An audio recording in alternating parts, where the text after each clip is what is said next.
Hey, Brew Crew. Hey, Bro Crew. This is our second video, and tonight we're just kind of chilling out. We're going to be having some oolong tea from Mayleaf. You can kind of see here, uh, Superior Iron Goddess from Mayleaf. So we're going to give that a shot tonight. And we had some topics that we wanted to talk about tonight, and let me pull those up. Our topics are going to be things that we wish we knew when we first started our tea journeys, and we're going to share that with you just in case if you guys didn't know this either. Yep. So that's basically the whole point of this video as we brew tea. So we're going to start, though, by brewing the tea. A little unorthodox, but that's fine. So we're just going to warm up. With Gongfu Brewing, the first thing you want to do is make sure that you warm up all of your teaware with hot water. Gongfu Brewing is a Chinese way of brewing. It has lots of history behind it. It usually includes a gaiwan, or lidded cup, and a fairness cup, you would call, or a gangdao bei, and then just your regular teacups. So this is the lidded cup. So what we're doing now with our... So he filled it with hot water, and now he's pouring it into the fairness cup. Right, because what we're meant to do here is warm up all of our teaware for, to prepare it. Yeah, to make the tea. It's been a long day, guys. And then you pour it into the cups to heat up the cups. That's right. So that's what we're doing now. Okay, and then let's get these guys ready too. Are they facing the camera? Yeah, they are. Perfect. All right. So, but we're not going to dump this hot water onto our tea pets. The tea pets, they get the actual tea. They get the actual tea. They get the wash of the tea. You can give them as much as you want. There's no rules. Whoops. Okay. Oh my gosh. There's no rules to how much tea you can give your tea pet. All right, so we're gonna dig in here to... Did you tell them the notes? Yeah. Oh, thanks, honey.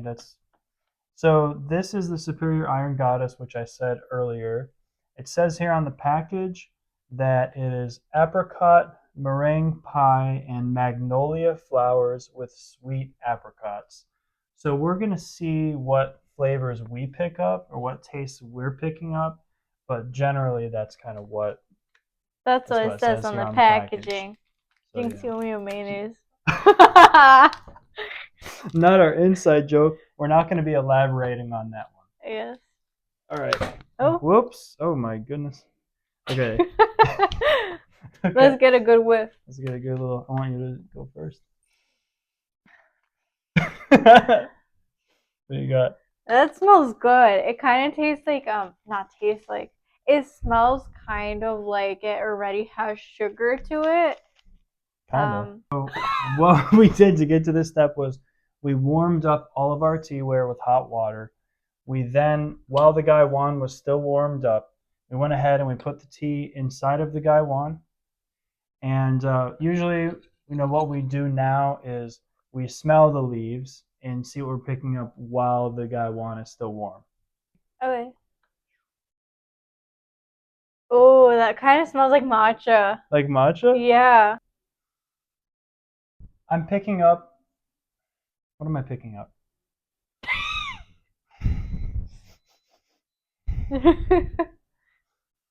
At the end of this video, we're not going to be able to smell anymore. No, this to me, I'm picking up flowers. What kind of flowers, though? You smell those flowers in there, or is that just me? I smell them too. Kind of like tree sap mixed with flowers. Yeah, that's a really... I can taste the tree sap bark. Yeah, right? Okay, these are the leaves. I hope they can... We'll zoom in after. Okay, pick up on that. And in our last video, we talked about why we don't use a strainer. We used to. It's that Noah said that it stops the taste from being as authentic. Yeah, there was a video that I was watching the other day that had explained that. So yeah, so we're not currently using the strainer. There's nothing wrong with using the strainer. It's just that at this moment I'm trying to stay away from it. But yeah, so this is the wash of the tea. So you can kind of see here. It's You can barely see it. Let's see if we can kind of bring that up. It's a little hard, but yeah, it's very clear. You can see those awesome, I think you call them tannins. Let me know in the comments if I'm wrong, if anyone watches. But yeah, those little like tea furs are supposed to be in there, and that's a good sign. And it's clear too. So it's not cloudy. It has those furs in there. Did I set a timer? No. We'll guesstimate this one. And then the viewers are going to... No, but this has your classic oolong flavor in my opinion. It's refreshing. I feel like if it were iced, this would be... Oh my... He burned himself. I'm gonna leave that in so you guys can see that I'm only human, okay? Yeah, making Gong Fu Brewing, it's not always the same. It's not always the same. And the thing with having a gaiwan like this is You're just gonna make your errors. average gaiwan. And let me tell you something.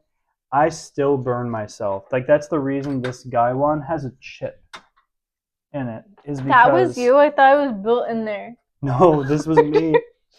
This is me because I burned myself so bad. And so if you can, I mean, like traditionally, this is what's used. Okay, you would grab it, you would decant it, you would pick it up by the side so you don't burn yourself. But still a chance of burning yourself. But they have ones with strainers, and then pour. So it makes it a little easier for you. Yes, there are ones like easy pour gaiwans out there.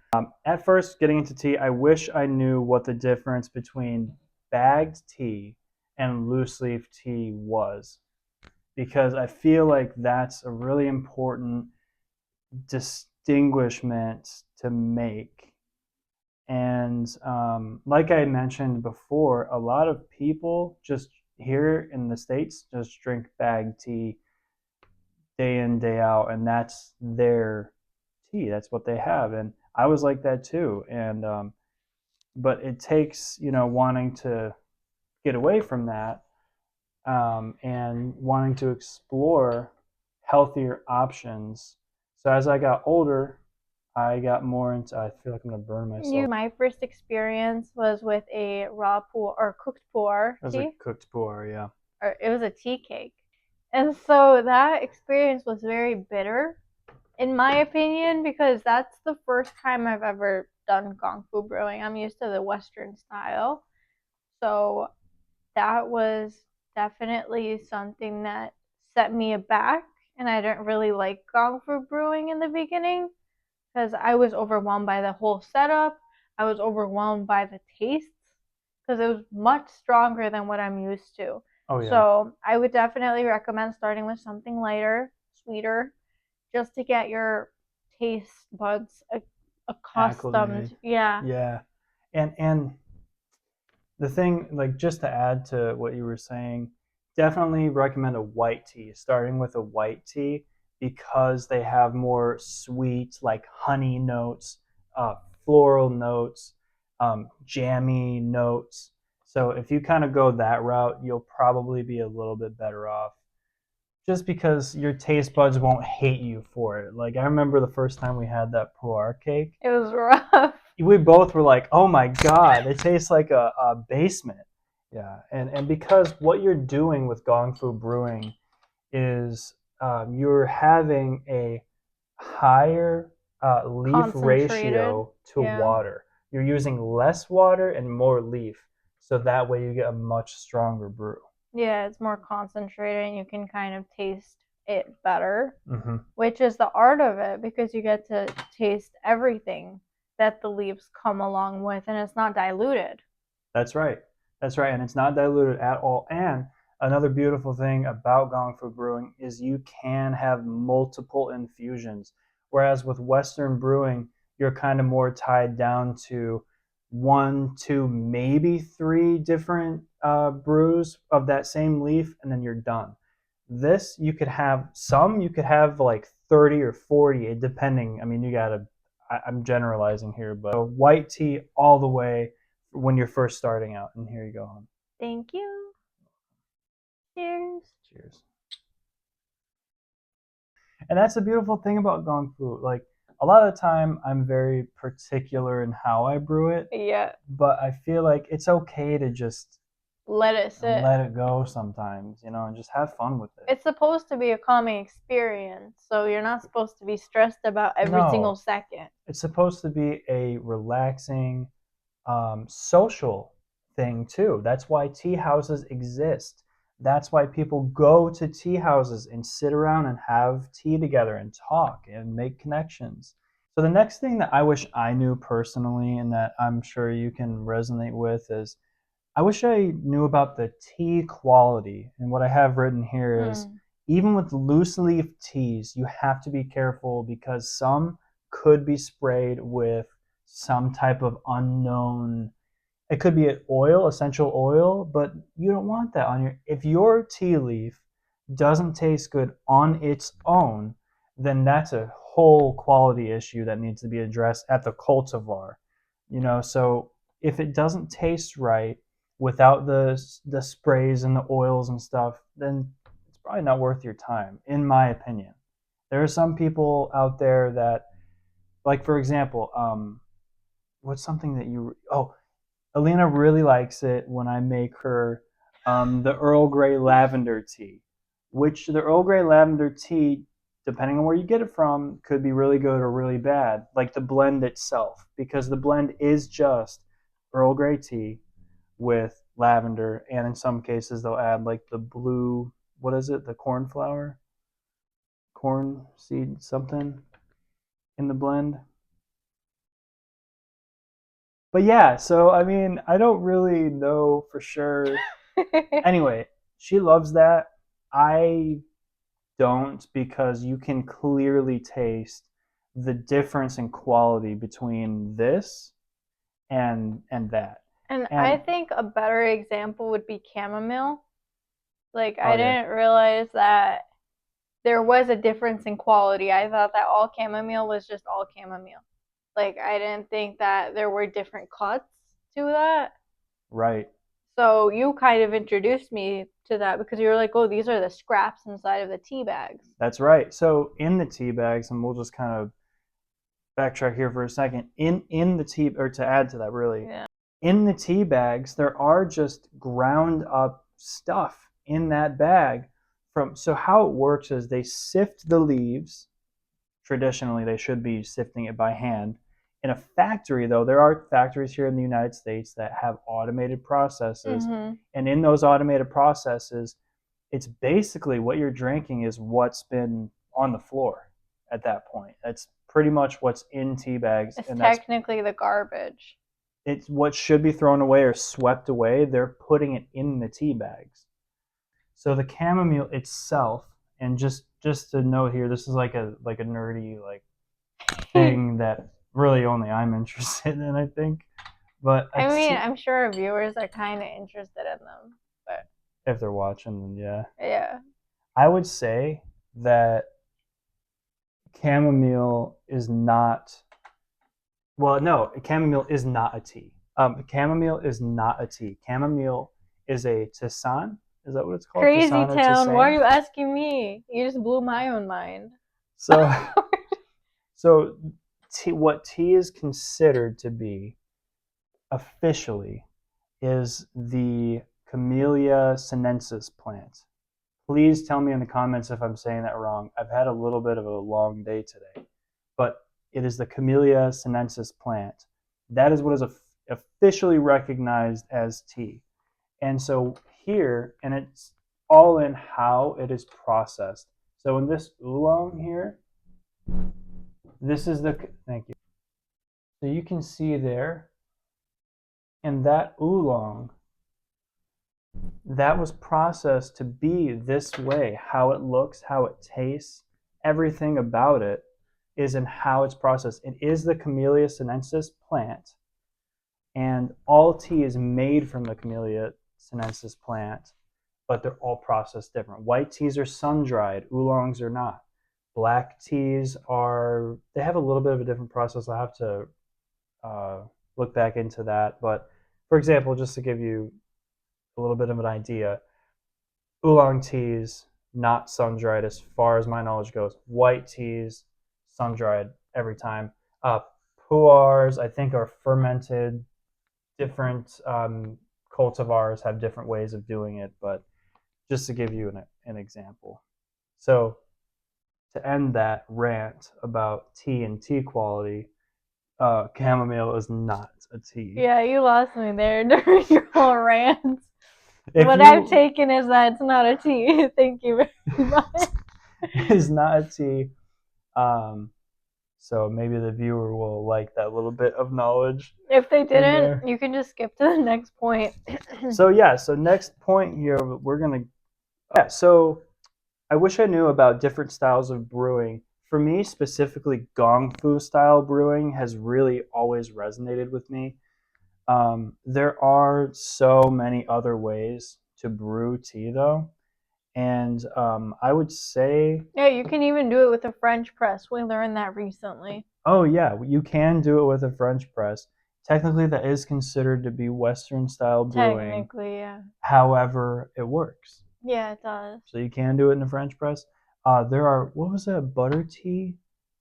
There was a butter tea that you had sent me, like a reel on Instagram or something. There's a butter tea that you can drink. And, so there's a certain way to process that and make that.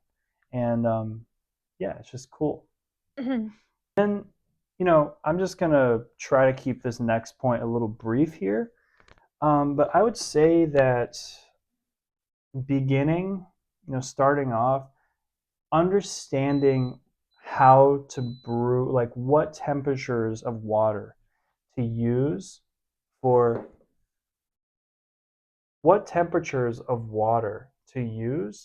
whatever tea it is that you are brewing.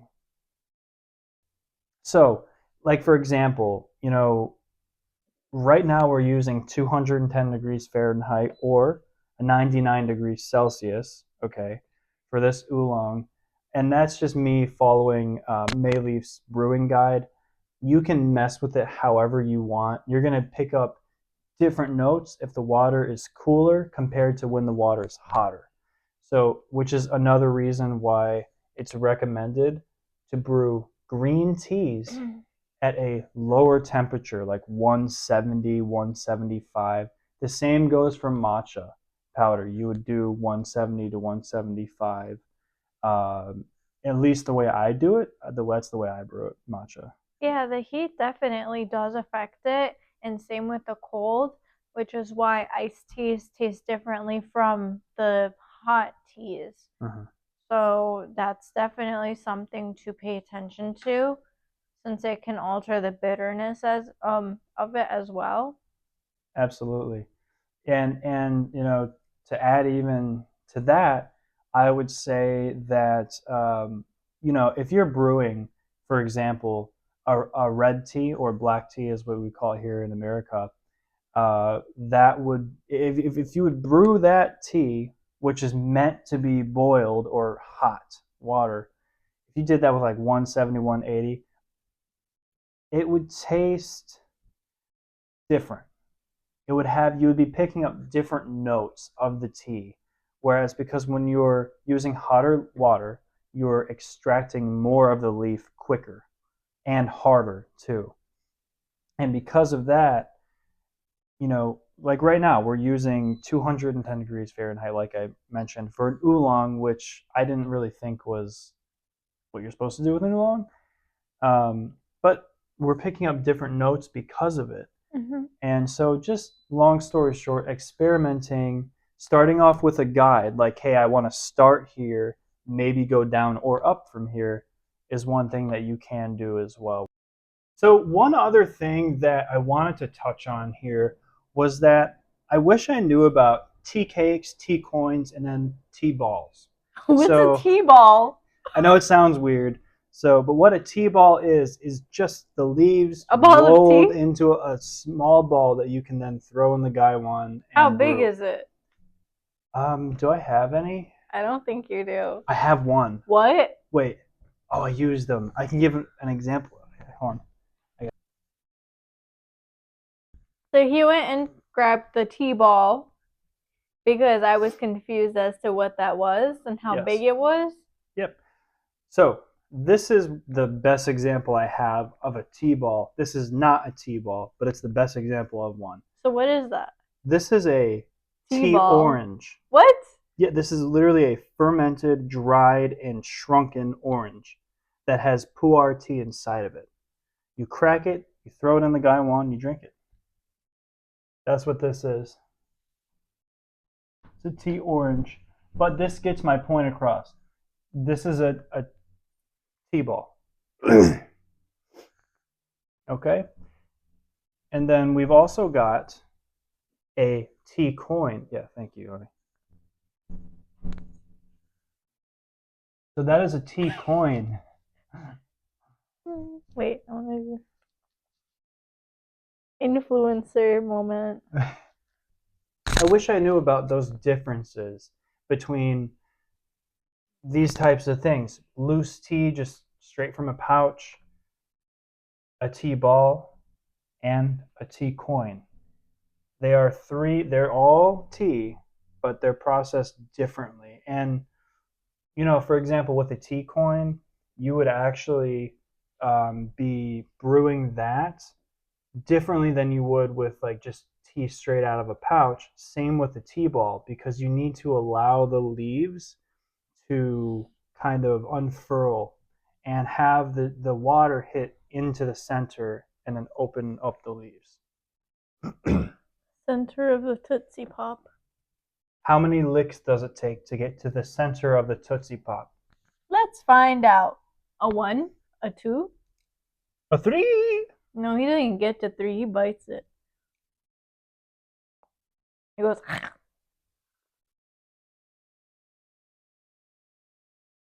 This tea is making me have too much energy. Like, I don't want to sit still anymore. Time for more. We're getting tea drunk. Help me. So this tea... Oh, that was the last point I had. Okay. All right. So everybody, thank you so much for watching. And we hope that you... got something out of this experience. Got something out of this very long experience. It was an experience for them. So we hope that you enjoy it. If you guys stuck around for this long, leave a frog emoji in the comments. Then we'll know you're a real one. With that, everybody, thank you so much for checking out our channel. We really appreciate it. And if you enjoyed, please like and subscribe. Bye, Brew Crew. Later. Did I do? No. Pronunciation. Pronunciation station. I have a wild pimple. Hey, Brew Crew, and welcome to Knolina Teas. Hey, how are ya? There we go. Me.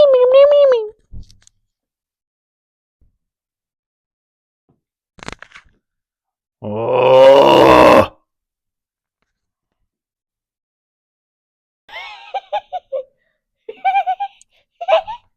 You sound like a Wicked Witch. Oh, yeah. Oh, no. Oh, yeah. What's that? Oh. Kinky juice!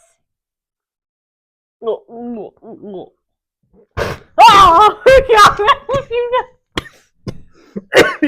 my god. You need water? You okay? My baby. Wrong pipe. Oh.